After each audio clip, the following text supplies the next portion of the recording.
is a Bramble Jam podcast.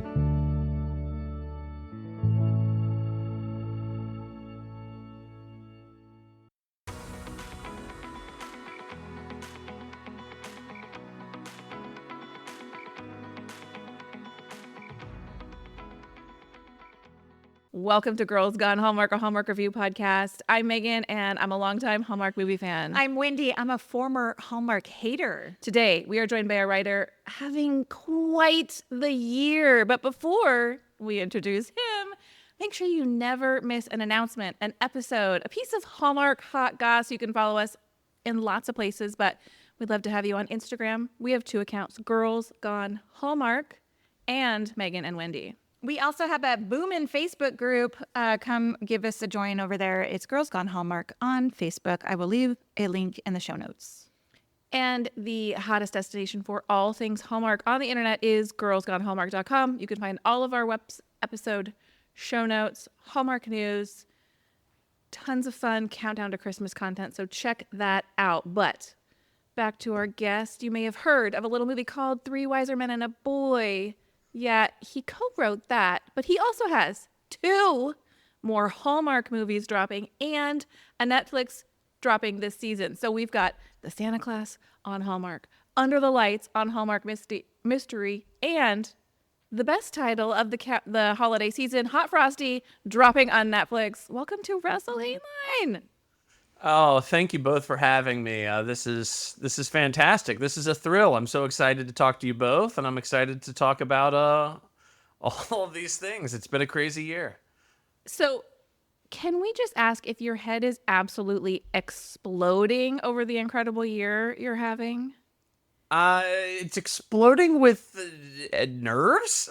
It's exploding with, it really matters to me, and hopefully this comes through in the movies that I've done and the movies that I'll continue to make. I really want them to be good. I want to be one of the people, I've gotten to know Nina Weinman a little bit. When people see Nina Weinman's name on a project, they go like, oh, this is going to be a good one, right? I would like to be one of those names. And so I put a lot of myself into my projects, and I work really hard to try to make them as good as they can be. And so hopefully these all turn out to the audience's liking, and I get to continue to do this. And yeah, what can I say?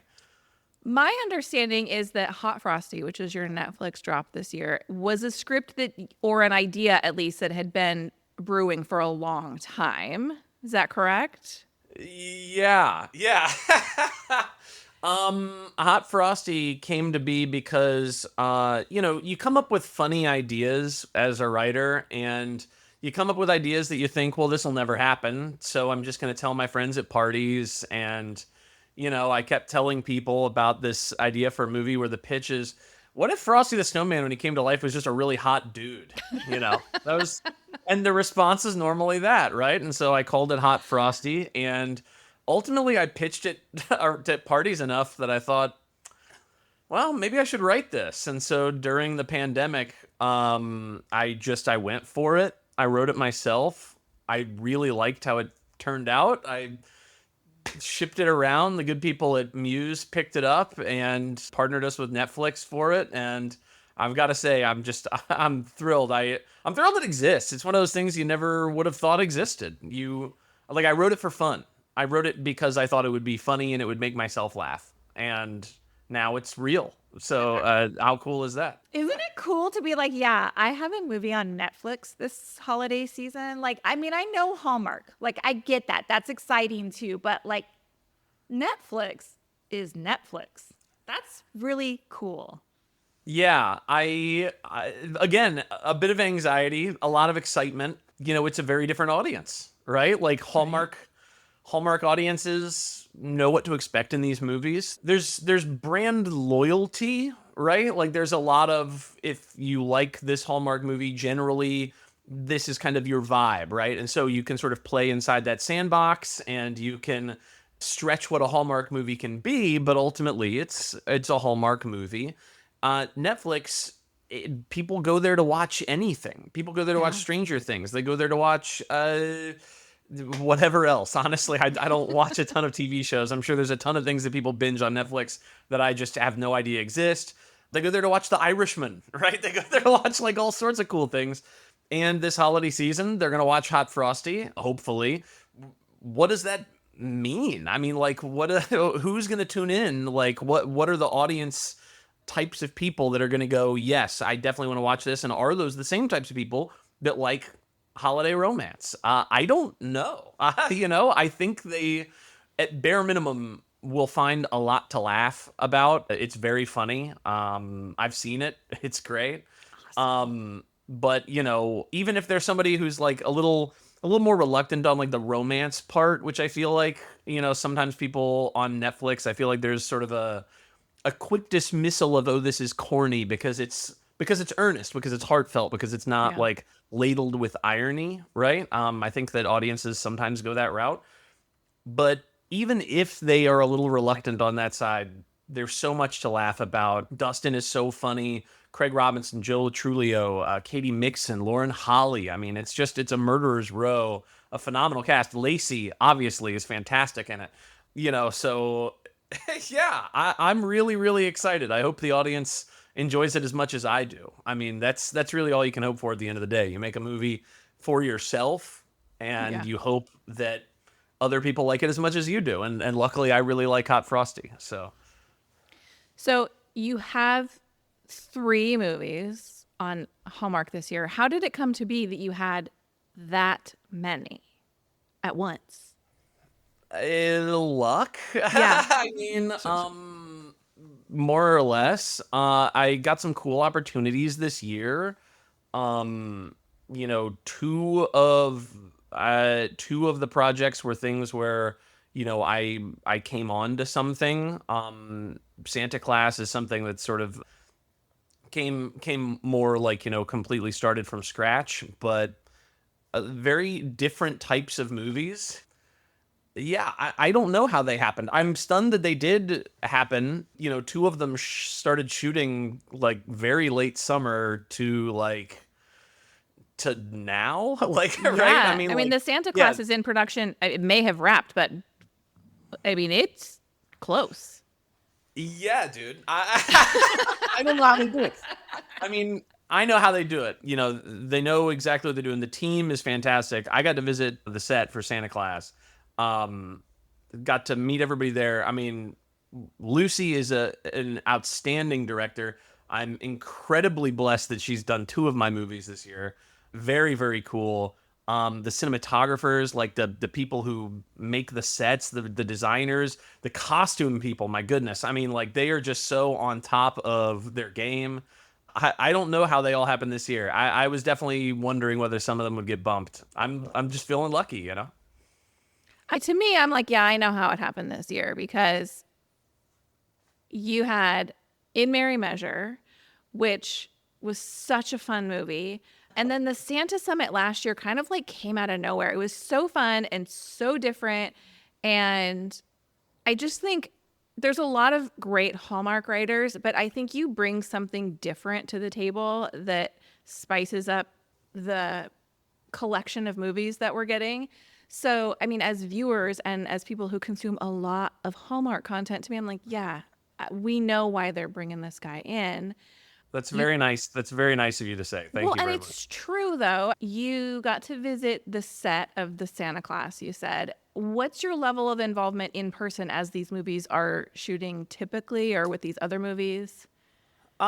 In person, it's limited, right? I live in LA. These movies are in Canada, right? I try really hard to visit sets of movies when I can, because I think one of the things that I can hopefully bring to the table as a writer and a collaborator and everything else is these movies belong to everybody. Like, when I'm done writing and I hand it to a director, when I hand it to actors, or when Hallmark hands it to actors, the producers hand it to actors, then it becomes theirs too, right? And so then they have things that they want to bring to the table. There are ways in which this story, touches them, affects them. And obviously when designers, when everybody else gets involved, They have their own vision for it, right? And so I like to visit to show people, hey, I'm not overly precious. I do think that if you need like a line of dialogue, I'm probably the best person to ask, but also I love hearing other people's ideas. I love seeing what people bring to the table. I love talking with people about it. I certainly love getting to know the actors, getting to know the talent so that when I write for them in the future, I know them all the better. I can write for them even better. And just making friends with these people too, I am just, again, this year was very cool in that I got to make friends with a lot of really cool people. I got to make some cool movies with a lot of really cool people. And again, I'm excited to see what the audience thinks. I think Santa Claus is going to be really special. I think it's going to be really special. I don't know what I can say. I don't think I can say anything about it. Yeah. But you obviously know who the talent is, the stars of it. That was already Yes. announced. Both are outstanding. The director, Lucy, is outstanding. The premise is very funny. It's very funny. Yeah. It's going to be interesting to see that late in the game, December 14th, I believe. If you are ready for like a full-blown comedy, like that's definitely what this is. So I'm excited for people to see that one. I'm excited for all of them. They're all great in their own way. Yeah, those My hat keeps sliding. I don't know what's going on. I think because I keep adjusting my hat. People watching this on YouTube, my hat, I think because I washed my hair like an hour ago, my hair, I guess, is really slick. And I move my eyebrows a lot and so my hat keeps just sliding farther and farther back. This is like the danger of doing a podcast on video. Yeah. I asked Megan and Wendy before we started, I was like, how's my lighting? Am I okay here? Like, what's going on? So The challenge is not looking at yourself the entire time, but I have never mastered that at all. yeah, I'm afraid that my hat is just going to be like teetered on top at some point if I don't look every once in a while, but I committed to the hat now. Now I have to stick with the hat. I can't switch to no hat in the middle of an interview. That would not work at all. So we talked about the Hallmark versus Netflix of it all. From your end, was the experience different working with these two networks? The biggest difference is money, obviously. Yeah. Right? Hot Frosty, they closed down an entire town center for a while, basically. It was covered in snow. And I don't mean like the snow blankets. I mean like the stuff that... the stuff that like Tim Burton and Guillermo del Toro use, Cool. right? Like the real stuff. You can feel the scale of it a lot. I got to visit the Hot Frosty set as well, and that was really exciting too, to meet all of those people. I think that you feel the scale of it a lot more.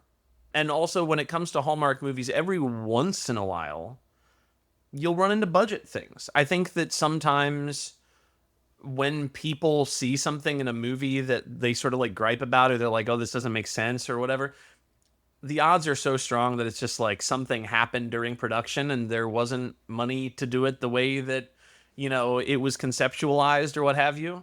That's no knock against Hallmark, by the way. I think that the fact that they do this the way that they do it is quite brilliant. And they're able to make a lot of movies. They're able to make a lot of good movies.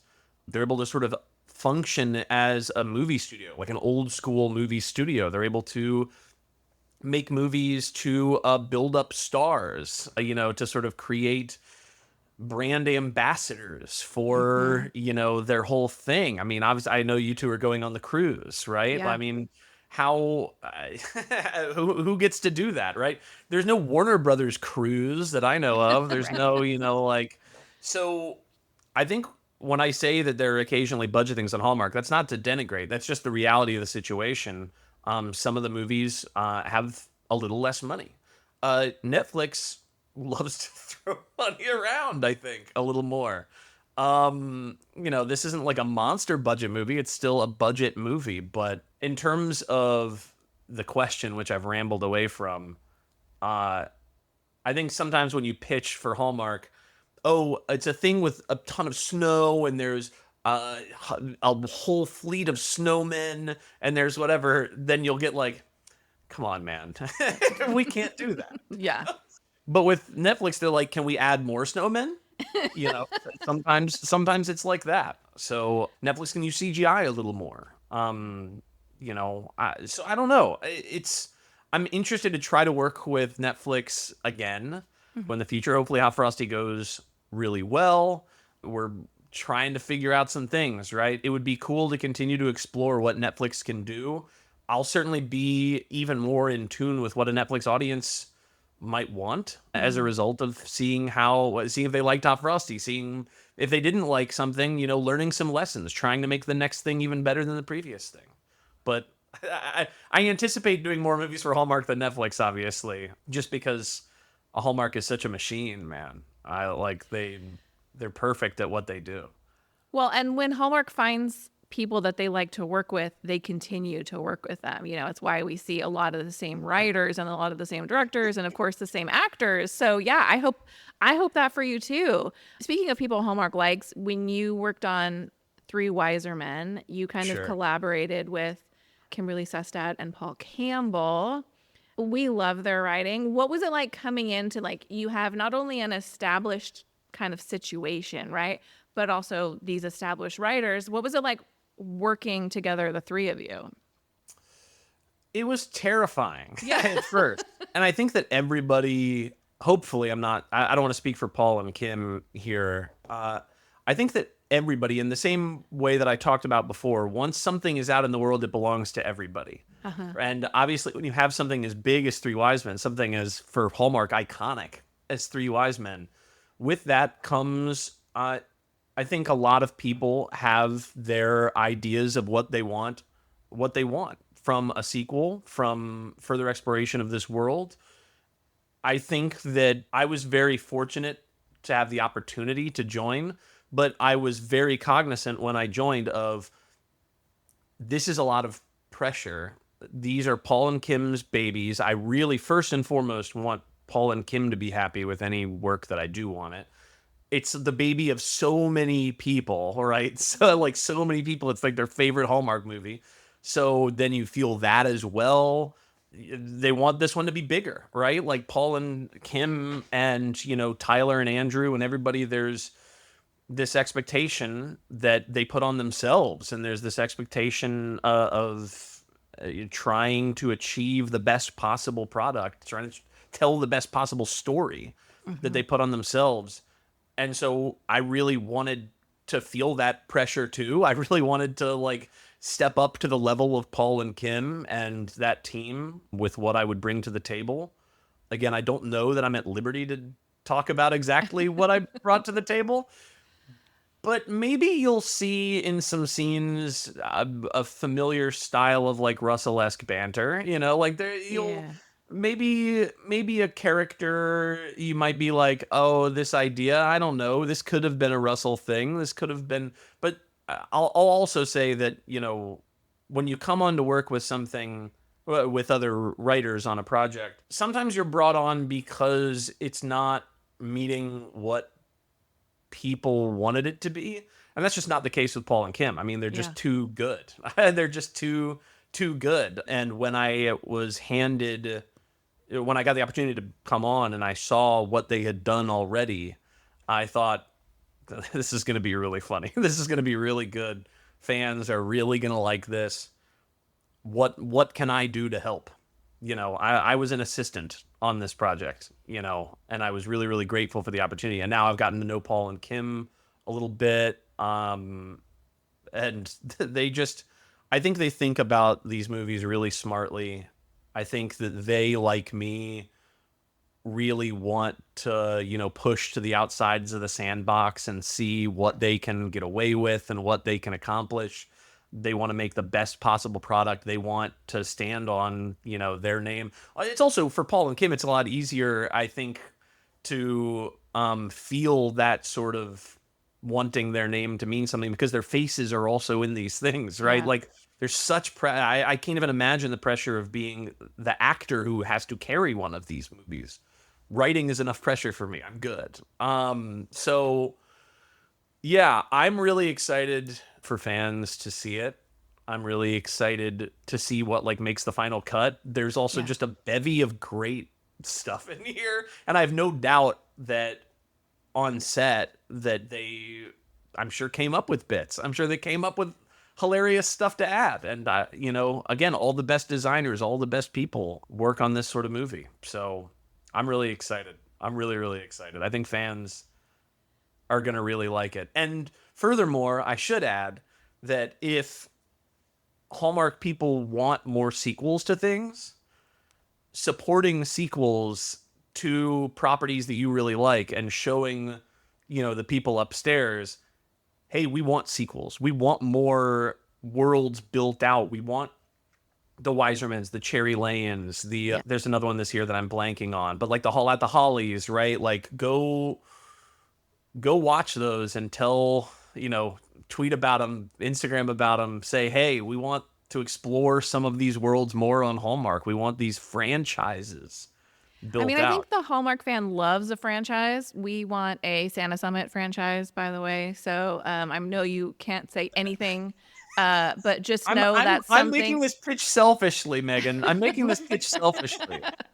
I will say that I have been in communication with everybody from Santa Summit, and I mean everybody. Like every single person would love to go back to that world. I have a story that I would love to tell. I think everyone that's heard the story thinks it would be a really cool story to tell. Will we get to tell that story is not up to me, but I am really excited for, fingers crossed, knock on wood. What a great year they're all going to be having too, right? I know Ben's in a movie, Hunter's got the Chiefs movie, my God, Amy's got her a lead movie, which I definitely strongly recommend everybody go see. If anybody deserves a leading role in a movie, it's definitely Amy. So, just go support all those people. They were all so nice and so great. Jeff is such a great director. Jennifer Aspin was a producer on it. She was in Hall at the Holly too. She's great. Yeah. Yeah, it's a monster team. It's incredible. Again, I think I'm very fortunate that my scripts have also gotten into the hands of tremendously talented people who share the vision and are very nice and very collaborative. And the byproduct of my success is, or I am a byproduct of, what do I want to say here? You know what I'm saying? It's everybody else. It really helps elevate what I'm bringing to the table in a way that I feel very fortunate and grateful for. Yeah, you've been given a lot of, they've put a lot of faith in your writing. Even starting like with In Merry Measure, which for people who don't know the Girls Gone Hallmark Russell Hainline origin story, in 2022, when In Merry Measure dropped, that wasn't on our lineup. We were doing like one movie a week at the time. It just, something has to make the cut. Well, we ran our countdown to Christmas bracket, and in comes Russell championing his movie. And this was like the little movie that could. And we loved it because we love when the people behind the movies are like rallying the fans. And the fans love that too. And we have, of course, since watched that movie. But if you look back to that, you got Brendan Penny. Like, they're like, here's your first movie. We're going to give you the hottest guy in glasses we can on the network. We're going to make Robertson's still funny. Addie Marin's such a fantastic singer. All the right? kids in it are great. Garfield is Coach, so funny. I'm so glad you brought that up. And of course, what did we lose to? Three Wise Men. And now, I got to play a very small part in that. I was just so excited to be a part of Hallmark at that point. I think I knew by that point that I was doing Santa Summit. In Merry Measure it happened. I got to visit In Merry Measure. I got to meet all those people. And it's so addictive, you two. Like, I can't emphasize enough, for me anyway, that getting to work on movies is as close to a drug as like you can possibly muster. I could be doing anything else, and I don't want to. I want to do this. And so then when you go to the set and you get to see all these people and meet all these people and watch them in action and go, those are my words, they're saying it.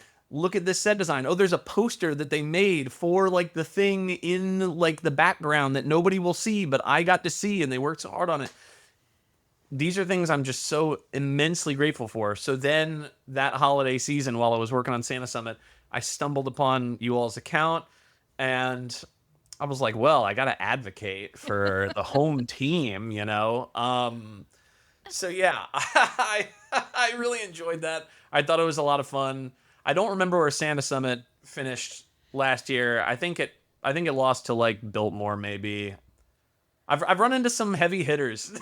My movies have run I into some staunch one seeds, So I don't know. Maybe this year will be the year. Maybe like Wiser Men or Santa Claus, will go all the way.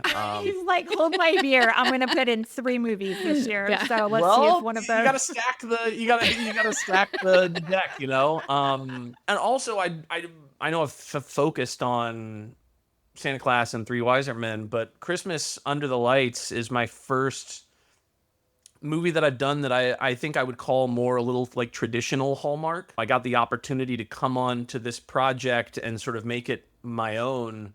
And at first I was like, I'm kind of the guy who's been doing the funny things. I don't know. But then I was like, I'm the guy who's been doing the funny things. Maybe I should do something that's a little different for me, something that's a little scary. So I think that one is also really good. I've seen that one. It's a little different. You'll hear there's still some comedy in there, but it's a little more emotional. It's a little more of the old tug at the old heartstrings. I tried to make it very, very personal for myself. I think that paid dividends. I think that, Heather and Marco and Antonio and Sharon, I mean, like the cast is great. They're doing great work. Lucy, again, dynamite director.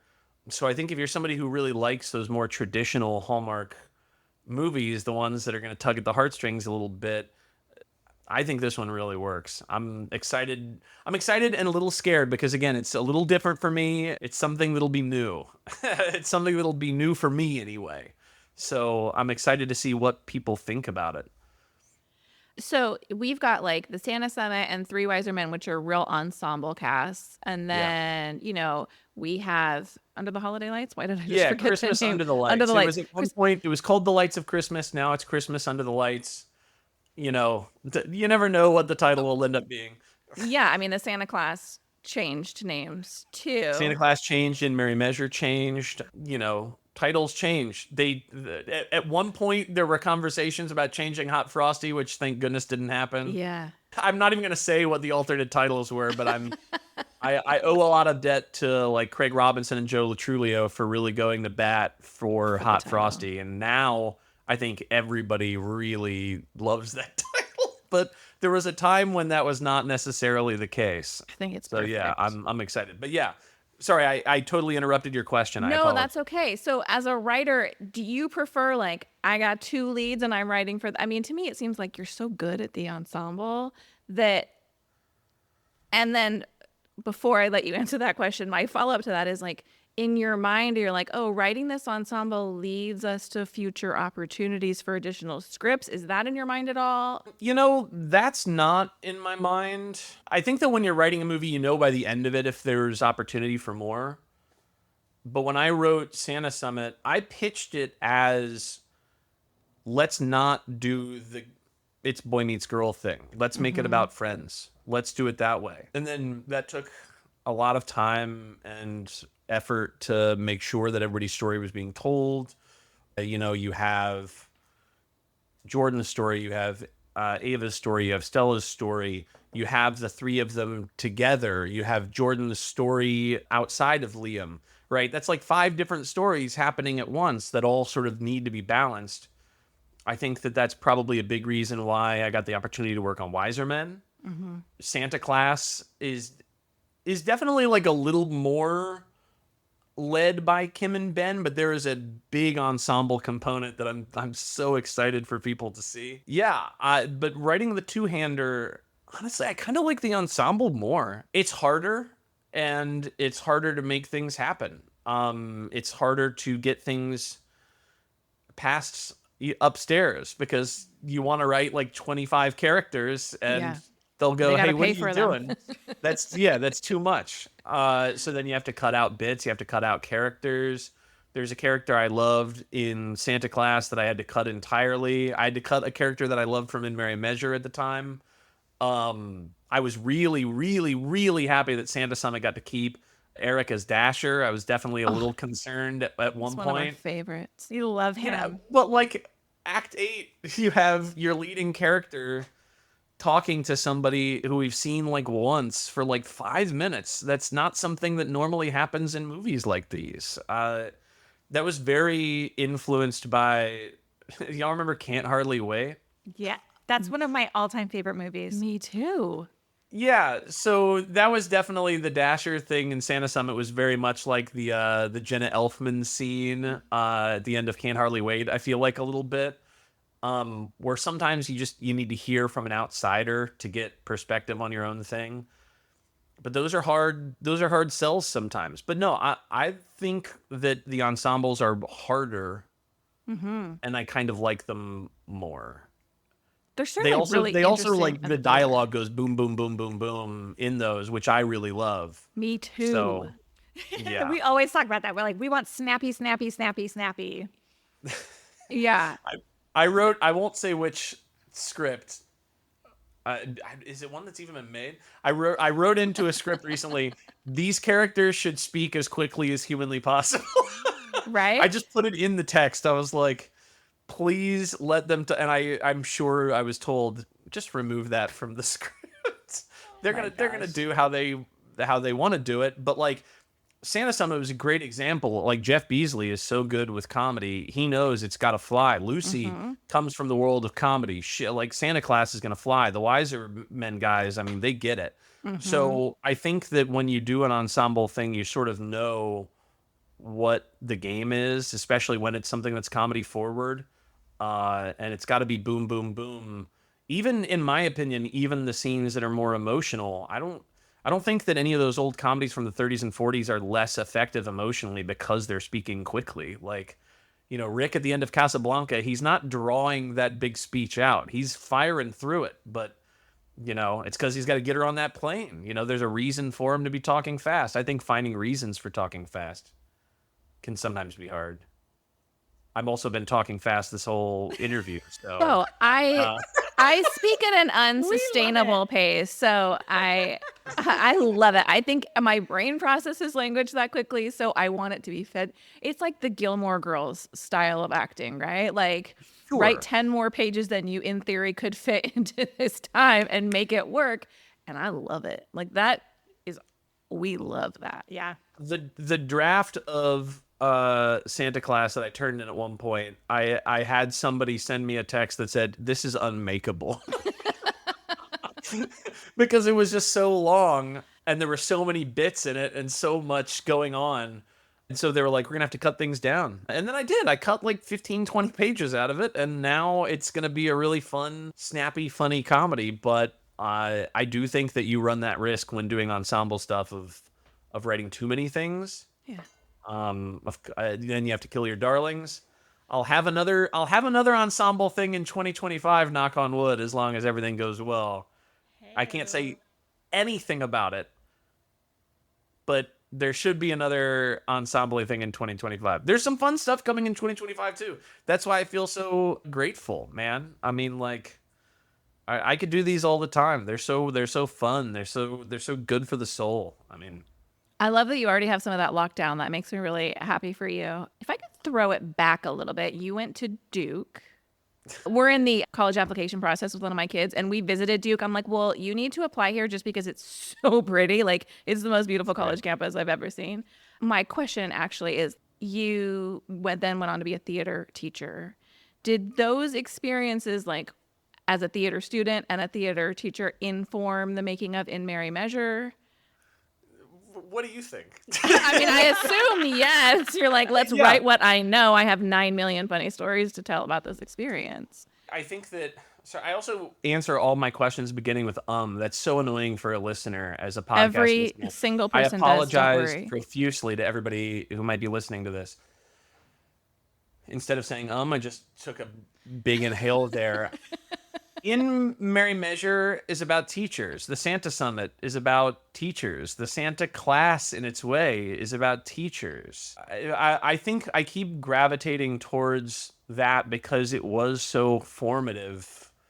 Working with kids, working with young people who really want to express themselves, young people who have so much to say and don't know how to say it yet.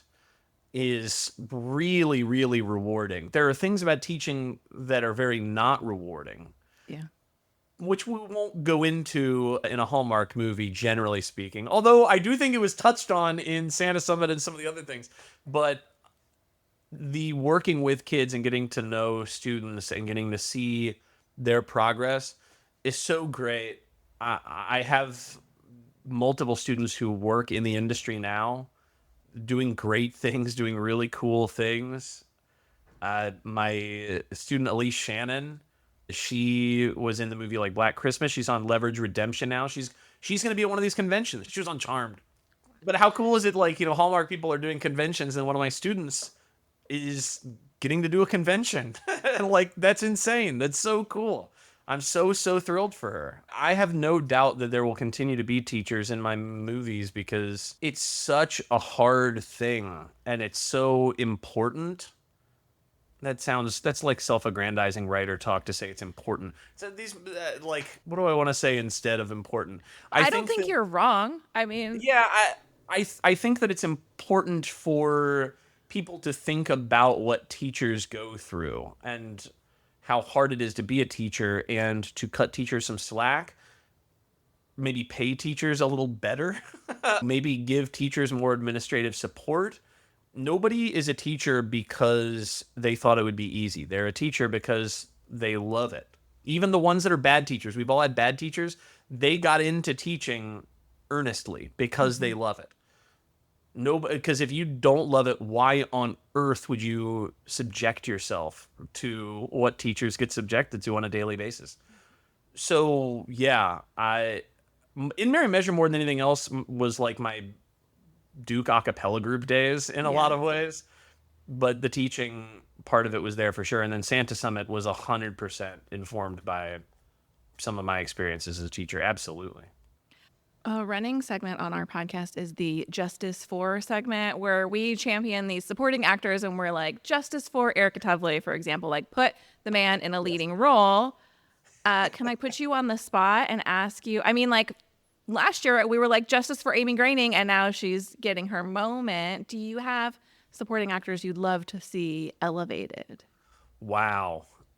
What a question. There's the again. I think that so many of them are so good. I have to look through my cast. I mean, like the obvious people, Stephanie Sy is great. Again, I think Eric is a great choice. I brought up, Garfield, who is the coach in Merry Measure. I think he's awesome, although he's doing some really cool work in he's on like a vampire show, I think. He's crushing it.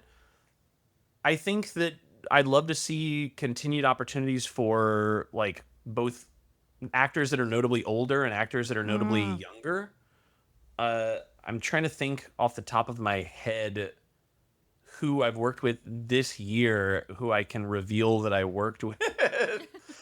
I don't know if I can say anybody from this year's batch yet, but like, I have a script that I would love to see happen where the lead is like 70. I think that doing something where they're in their early 20s would be really cool and fun and interesting. I know that one of the goals of a studio system again is to create new stars. How cool would that be to sort of give some people a chance right out of the gate at a young age, let them carry. I think that would be really cool. I think that something that runs a little older would also be really, really cool. I keep going back to In Merry Measure because Garfield Wilson, who played the coach, who was Freddie's dad and was Brendan Penny's friend, and then Jennifer Robertson from Schitt's Creek and all these amazing things, was the sister. When I went online, there were a lot of people who were like shipping the two of them, even though I don't even think they shared a scene together, but they were like, these two should fall in love. I was like, I'm mad I didn't try to push for that. I'm mad I didn't try to come up with something like that. But I think it speaks to something where the fans don't just want like our pretty leads to fall.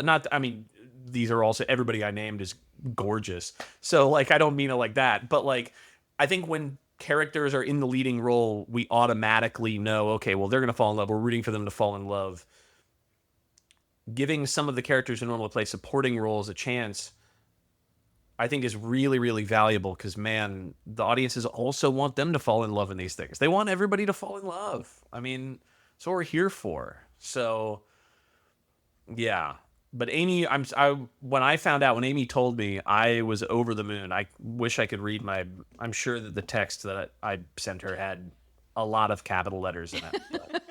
But I'll put Stephanie out there as like my person. You already mentioned Eric. I'll put Stephanie. Stephanie is great, especially because I would love to do a musical, something way more musical.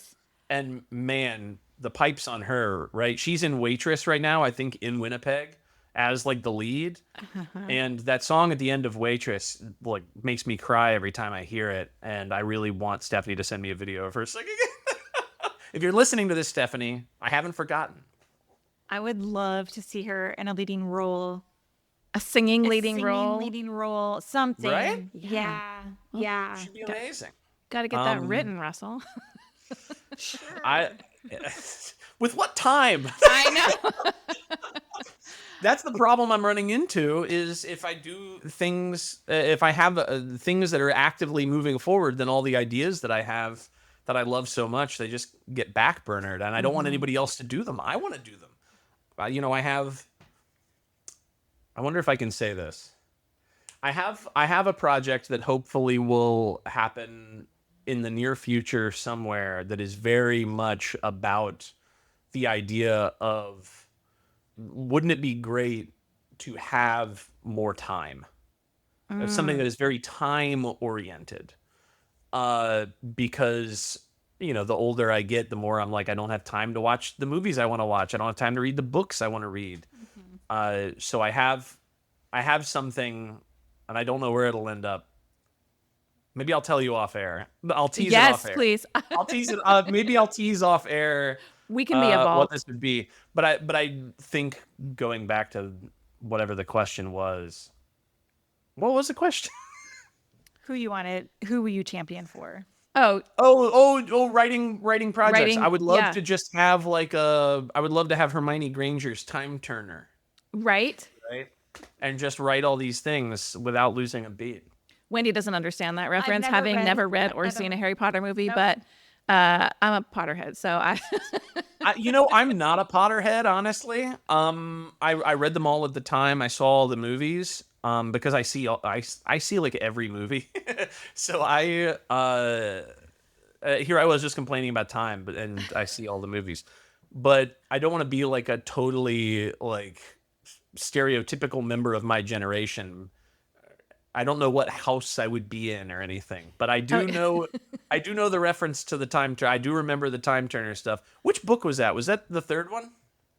I think it's the third one. Yeah. That was my favorite by a landslide, both Prisoner with of book and Azkaban's the with. best book. I think to tie that back to Hallmark for Wendy's sake, I think that a big reason why I like doing these sorts of comedies on Hallmark is to try to bring in more people. Yes. And to try to do things that will really appeal to the very passionate and very loyal and very fantastic Hallmark fans, while also showing people that some of their preconceived notions about what a Hallmark movie is don't necessarily exist anymore. And then if they watch some of my movies, maybe then they watch some of Nina's movies, some of Julie Sherman Wolf's movies. They Biltmore, Round and Round, The Hall at the Hollies, all these movies. What was the one I really liked? Holly Hotline, talking about Eric, right? Oh, yeah, so great. Another great one. So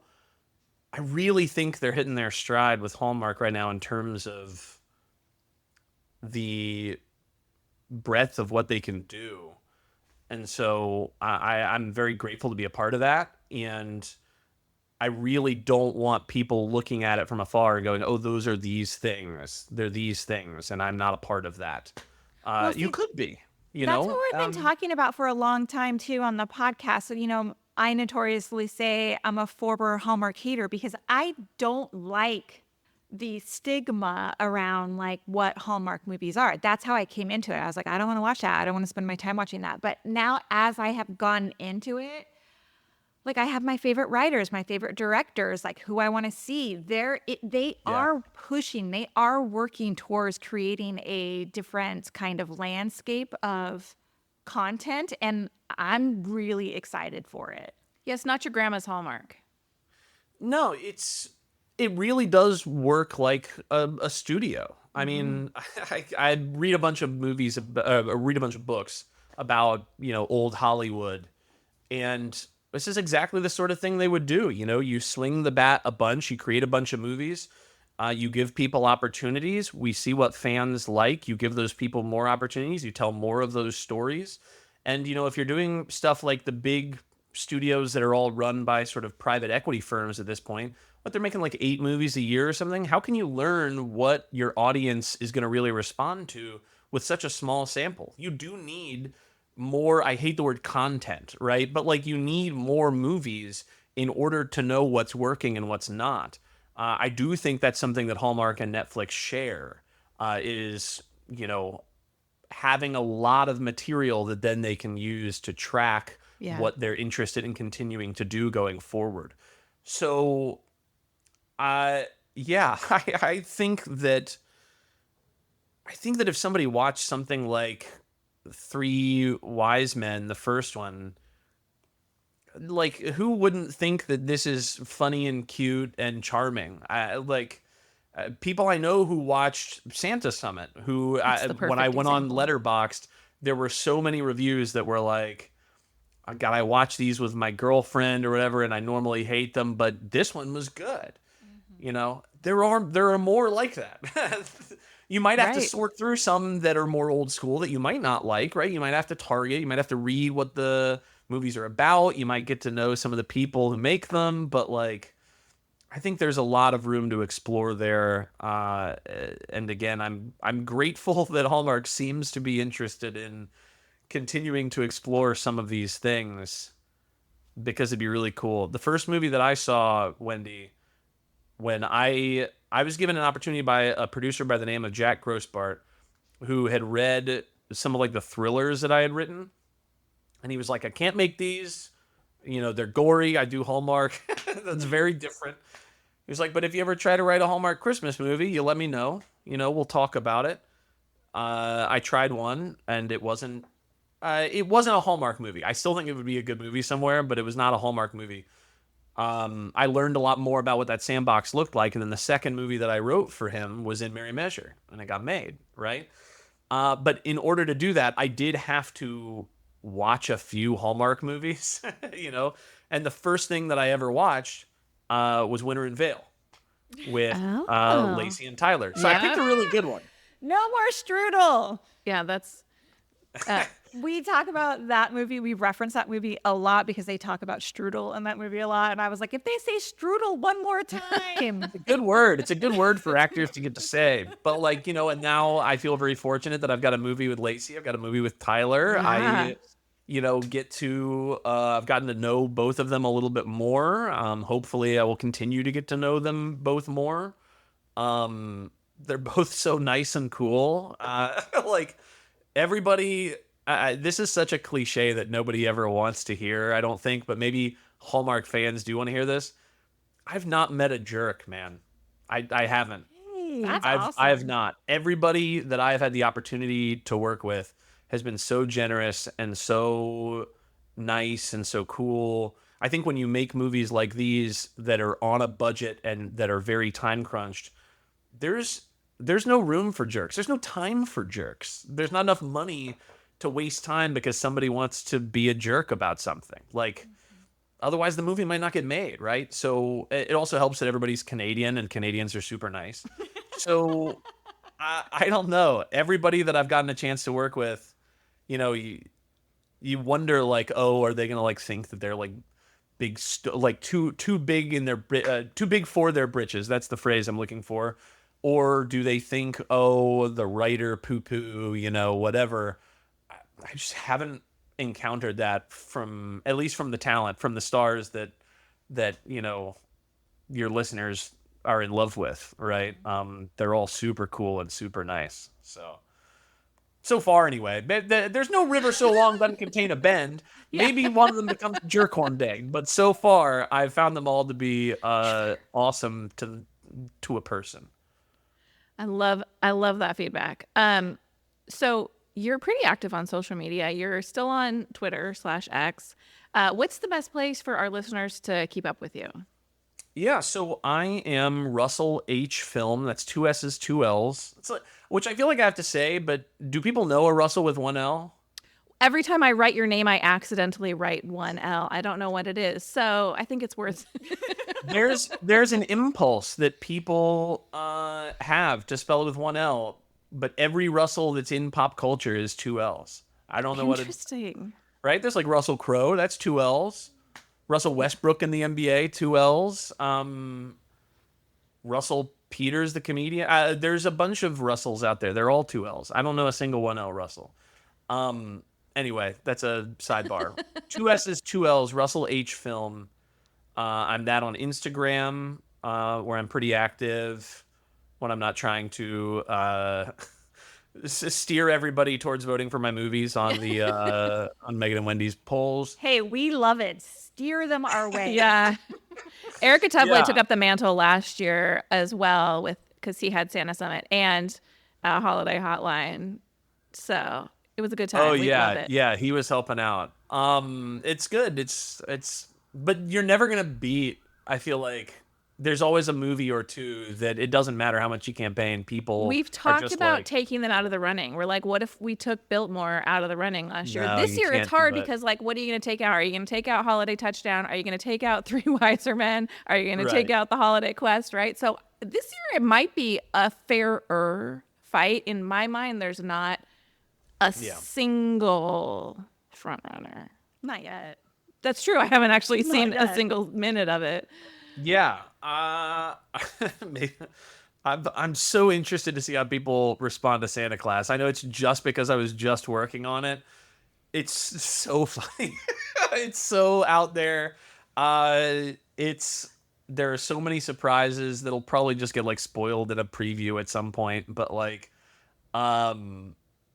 man, I think it's, and I think that speaking of social media, something that I learned from like Kim and Ben, among other people, and obviously Tyler's very good at this too, is the promotion game is real, man. Like, Yeah. it's really important to get your movies out there and to get awareness out there. And Kim is so forward thinking, and I think maybe I read something once where she credited Tyler for this. I don't know if that's actually true. Kim is very smart in her own right, but like both of them are so good about like shooting little promos while they're working or thinking of what they're going to do to like get the word out. And so I feel so grateful that people like Kim and Ben and Tyler and whatever in the movies that I've worked on, because they're fighting the good fight for me. But I'm trying to join in that as much as I can on Russell H. Film on Instagram and Russell H. Film Twitter. I think those are the main places. We had Kim on our podcast a few weeks ago, and she was saying like she has to have Tyler hold her hand through that sort of thing. She's like, I'm not a techie person. I have to have him on the phone as I'm like creating this content, which is so funny to me. I'm like, you're an actor, you're a writer, and you're. I think she's being modest. I I think think that so she, too. Well, I was. yeah. I don't know if you saw, but she made this reel for the Real West, and I was like, that was so beautifully produced. Do you have any interest in being a director? And she's like, I had no idea what I was doing. And I was like, I think you know more than you're saying here. Yeah, I think that she knows what looks cool, and she also just has Yes. really good ideas. There's a promo idea that I know they had for Santa Claus. Who knows if Kim and Ben will actually put it together? But when they were talking about it on set, I was very excited. I think it would be really funny and a great way to get the movie out there. So I'll be trying to help as much as I can on Russell H. Film. So please go there for any and all updates on the crazy stuff that I've been doing this year, and stuff going forward. Well, thank you so much for joining us. We really appreciate it. Listeners, if you love this podcast, you know what we love. We love your 5-star ratings and reviews. You can leave them in the Apple Podcast app, and you can even leave comments on Spotify letting us know. Say hi to Russell. Check out. We are going to leave links to all of his many movies and their air dates in our show notes, and we will be talking about them on Girls Gone Hallmark as well. Thanks, everybody. Bye. Bye.